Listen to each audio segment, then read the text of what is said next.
নমস্কার বন্ধুরা, কেমন আছেন সবাই? শখের রান্নাঘরে আপনাকে সবার নিমন্ত্রণ। আজকে 3 দিন পরে হাসপাতাল থেকে বাড়ি এলাম। শরীরটা এত দুর্বল, সে আর কোয়ার মতো না। বেশি কিছু রাঁধতেও ইচ্ছা করতেছে না, আবার না রানলেও না রানলে খামু কি। সেদিকে ডিম আর মুসুরির ডাল দিয়ে দারুণ সাথে একটা ভর্তা তৈরি করুন, যেমন স্বাস্থ্যকর, সময় সাপেক্ষ, তাড়াতাড়ি তৈরি হয়ে যায়, বানানো সহজ আর খাইতেও দুর্দান্ত। চলেন আজকে দেরি না করে তাড়াতাড়ি করে ভর্তাটা বানাই আর ভাত খাইনি। আবার খবর আসলে কেন না হাসপাতালে যাওয়া লাগে, তাই দেরি করে লাভ নেই, তাড়াতাড়ি করে হারাইকে চলেন ওখানে রান্নাঘরে যাই। বন্ধুরা, ডিম আর মুসুরির ডালের ভর্তা বানাতে বেশি কিছুর প্রয়োজন না, সামান্য কিছু ঘরে থাকা উপকরণ দিয়ে তৈরি হয়ে যাবো গা, এত সহজ। চলেন কি কি লাগবে আমাকে আপনারা একটু দেখাই দিই। দেখেন, এখানে আমি 1 বাটি মুসুরির ডাল নিয়েছি, আর নিয়েছি 2টা মুরগির ডিম ধুয়ে পরিষ্কার করে রাখছি, আর সর্ষের তেল, নুন, হলদি আর লঙ্কার গুঁড়ি নিছি, আর পেঁয়াজ কুচাই নিছি বড় বড় দেখে 2টা 3টা। পেঁয়াজটা একটু বেশি লাগবে। আর কাঁচা লঙ্কা কুচাই নিছি, আর রসুন কুচি কিন্তু দিতে হবো, নাহলে ডিমের চ্যাংটা গন্ধ যাইব না। আর কাঁচা লঙ্কা কুচিটা আপনারা জাল বুঝে নেবেন। আমি উনান দাঁড়ায় কড়াই বসাই দিছি, কড়াইতে দিয়েছি জল, আর বাটির মধ্যে ডালগুলো সুন্দর করে ধুয়ে পরিষ্কার করে নেব। ডালে যা নোংরা থাকে এ না ধুয়ে খাওয়া যায় না, বারবার করে ডালটা ধুয়ে আমি পরিষ্কার করে নেব। দেন ডালটা আমি 3বার 4বার ধুইছি, কি সুন্দর পরিষ্কার হয়ে গেছে। আমি জল ফোটা দিচ্ছে, গরম জলে আমি ডাল দিয়ে সব দিয়ে দিব। ডালের জলটা একটু কম হয়েছে, আর একটু জল লাগবে, নাহলে ডাল দিয়ে সব সিদ্ধ হইব না। তার আগে দেন কটা জিনিস দিয়ে নি। এই যে সামান্য একটুখানি নুন দিমু, আর দিমু 1 চিমটে হলুদের গুঁড়া, আর ধুয়ে রাখা ডিম দিয়ে এখন দিয়ে দেবো, যেন ডালের সাথে সিদ্ধ হয়ে যাবো তাড়াতাড়ি। হেন একসাথে সিদ্ধ হয়ে যাবো ডাল আর ডিম, কোনো অসুবিধা হইব না।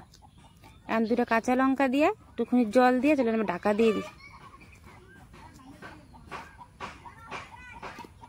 10 মিনিট জাল দেবো। 10 মিনিট পরে আপনাকে দেখাতেছি এখন কি অবস্থা হয়েছে ডালটার। 10 মিনিট পরে আমি ঢাকনিটা খুলছি। ওই দেখেন বন্ধুরা, কি সুন্দর হয়েছে।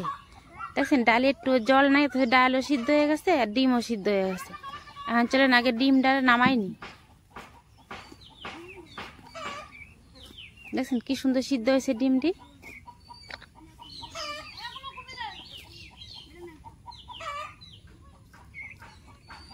দেখেন, ওখানে আমি চলেন এই যে মুসুরির ডালটা ভালো করে একটু ঘুইটা ঘাইটা একবারে এই করে নি, মিশাইনি, তারপরে নামামো।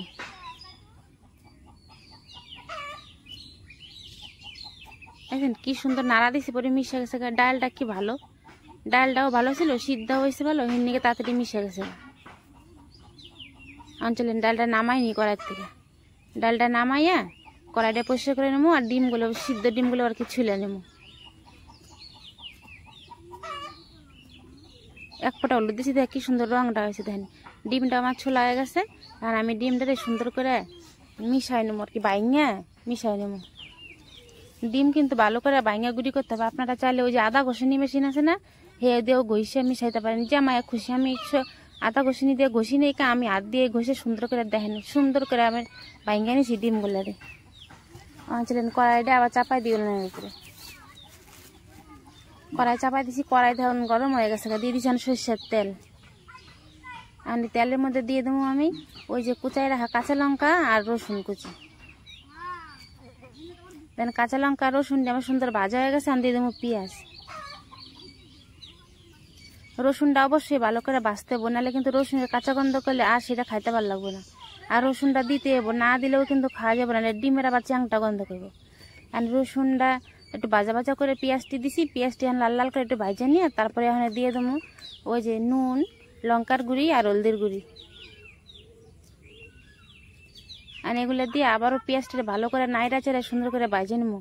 এই অবস্থায় কিন্তু নাড়া কামাই দিলে চলবো না, নাড়া কামাই দিলে কিন্তু ওই যে লঙ্কার গুঁড়ি হলদির গুঁড়ি পুড়ে গেলে কিন্তু তিতা লাগবো খাইতে, আর স্বাদ লাগবো না। দেন আমার পেঁয়াজের সাথে লঙ্কার গুঁড়ি হলুদের গুঁড়ি সুন্দর ভাজা হয়ে গেছে, আর আমি ওই যে সিদ্ধ করার ডিম আর সিদ্ধ করার ডাল দিয়ে সুন্দর করে দিয়ে দেবো। ডাল আর ডিম দিয়ে এখন আমি ভালো করে নাইড়া চাইড়া মিশাই নেবো। এটাই কিন্তু আসল কাজ, ভালো করে নাইড়া না মিশাইতে পারলে তাহলে কিন্তু জায়গায় জায়গায় নুন ঢুকবো, জায়গায় জায়গায় ঢুকবো না, সেখানে কিন্তু খাইতেও ভালো লাগবো না। আর নাইড়া চেড়ে ভালো করে ডালটা আপনার করে ভাজা ভাজা, ডাল আর ডিম ভাজা ভাজা করে হেলাইতে হইব। দেখছেন কত নরম রয়েছে না এখন ভাজাটা। আমি ভালো করে নাইড়া চাইড়া একদম শক্ত শক্ত বানাই হেলাম। নাড়া কিন্তু কামাই দিলে চলবে না, আস্তে আস্তে জাল দেবেন আর নাড়তেই থাকবেন, নাহলে দেখবেন পুড়ে যাবে গা। দেখেন আমার সুন্দর করে মিশানো হয়ে গেছে। আর দিন একটু ভাজা মশলা, এর সাথে আছে জিরা, ধনিয়া, তেজপাতা, গোলমরিচ একসাথে ভাজা পাউডার করে মানে গুঁড়া করে রেখে দিয়েছিলাম। হেঁটে রেহান দিয়ে আবারও ভালো করে সুন্দর করে নাইরা চারা মিশাই নেব। আর এত সুন্দর একটা সেন্ট বেড়াইতেছে, এখন সে আর কর মতো না, সেন্টটাই মনে হয় কি মন ভরে যেতেছে গা। যেমন স্বাস্থ্যকর তেমনই সুস্বাদু, দেখছেন। যারা আপনারা টক খাইতে পছন্দ করেন তাহলে এই পর্যায়ে এসে তারা কিন্তু একটা লেবুর রস চিপড়াই দিয়ে দিতে পারেন, কিন্তু আমি আর লেবু টিবু দিলাম না, লেবু ছাড়াই রাঁধছি। আপনারা যদি পছন্দ করেন টক খাইতে অবশ্যই লেবু দিবেন, তাহলে কিন্তু আরও স্বাদ লাগবে খাইতে। এখন আমি সুন্দর করে নামাই নিতেছি, দেখছেন কি সুন্দর আমার ভর্তাটা তৈরি হয়ে গেছে গা। কত অল্প সময়ে, কত কম খরচে, কত সুন্দর স্বাস্থ্যকর পুষ্টিকর একটা খাবার তৈরি হলো। ডিম আর মুসুরির ডাল, এর তো পুষ্টির অভাব নেই। চলেন এখানে খাইয়ে দেখি কেমন স্বাদ হয়েছে। দেখছেন কি সুন্দর দেখা যাচ্ছে।